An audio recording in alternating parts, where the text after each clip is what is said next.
Good day farmers, I'm John Venter. I'm the Agri Advisor for Agribank, and today I want to talk to you about the solar pump, the construction of the solar pump, and what do you need for a solar pump, and what you have to do when you buy a solar pump. Well, first of all, before you're going to buy a solar pump, you have to need some information to take together with you when you buy a solar pump. So the first one is you have to know what is your needs on your farm for your requirements on your farm. This is for the livestock. So the livestock you can calculate it, 50 liters per liter water for your cattle. So you calculate the number of cattle, and then you get the total volume of liters that you need for the day. The other one is the small stock. Small stock drinking about 5 liters water per day, and therefore you also have to calculate the numbers of your small stock to see how many water do you need for your small stock. You add all into together. With about the domestic use, you also have to calculate therefore, and then you have to look at in the rural areas. We talk about 40 liters of water per person per day. So if there's 10 people around there, then you multiply the 40 multiply with 10, and then you can have the total therefore. And the other one is about the garden. So the garden is very difficult because sometimes you do irrigation, other times it's only for domestic use, and other times it's only when you use a house pipe to water your garden. When you use a house pipe for 20 millimeters of size, it's plus minus, you open a tap, is plus minus 15 liters of water running out in 1 minute. So you also can make a calculation. And then very important, you also think about the reserves that you have to enough water. So when this pump is give you a problem, and at least you have reserves for 14 days to make sure there's enough water so that there's time to repair this pump when there come a breakdown inside your water. So now we can start and have to look about the pump itself. So the pump itself, you need, so you have to, every pump have its own limits, and therefore you also have to know when you're going to buy this pump, more information, and to see the other one is what is your water level. You have to know this.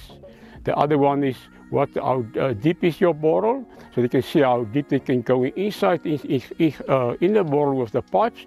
And the other one is the height that you want to pump, so how far, and the other one is the distance, how far do you want to pump. So this information you have to take with you when you're going to buy the pump, because every pump has got its own limits and you can't exceed the limit of the pump.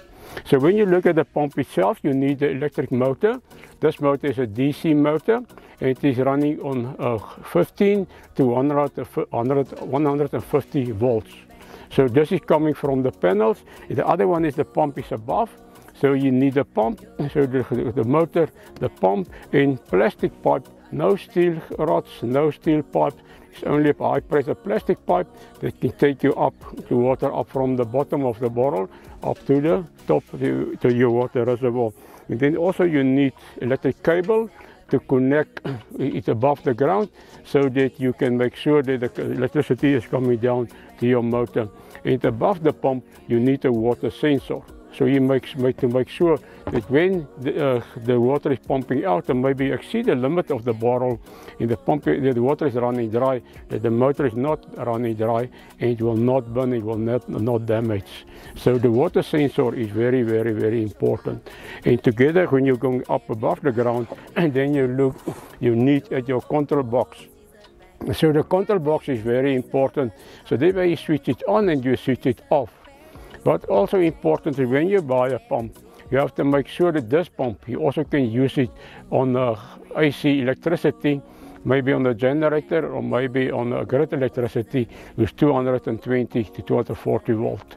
So this is where the control boxes, you can change it, but not all of the pumps you can change it.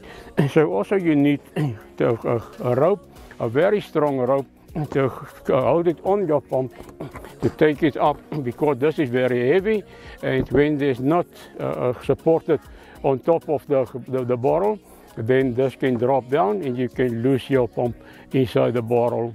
So when you do the construction of it, what you need a PV modulus on top. So, and also you have to look at the PV array where you can connect it on. And when you do the construction, always this PV models so facing north, in the north direction. And then you have got in different angles, you have to put it on.